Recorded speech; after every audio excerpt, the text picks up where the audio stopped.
I was curious to know how many agentless actors were doing what I was doing. I wondered dumbly, you know, how many out-of-work actors are there in Los Angeles? This is when I came up with the bright idea to do some research by placing a fake ad in Backstage West. And I went all out.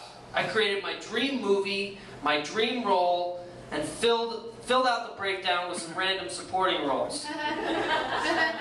The only thing I left out was a script or any intention of making this movie.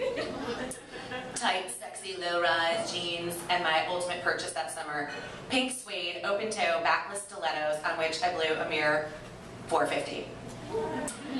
I'm not talking about downtown bargain like $4.50. I'm talking about 450 smackaroos. It was equivalent to my paycheck at the time.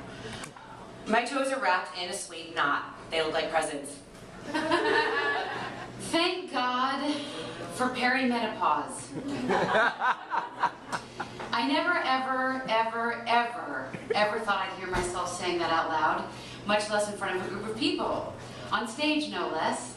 So I got into radio my first year of junior college at a family-owned station where I wrote commercials as I listened to rats and mice run up and down the shag carpet-covered walls. It backed up to a swamp and an orange grove. So when I DJ, I had to remember to keep the back door closed, or critters from raccoons to wildcats would show up in the hallway. But I think of those monks who live on the monastery and they don't talk for years and years, and I always wonder how they get things done. Like, if one monk is fixing a leak in the sink, you know, and he wants to say, oh, hand me the monkey wrench, but he has to mime it, but he's holding the pipe so the water don't slip out, so he has to mime with one hand, and he go, hand me the monkey wrench.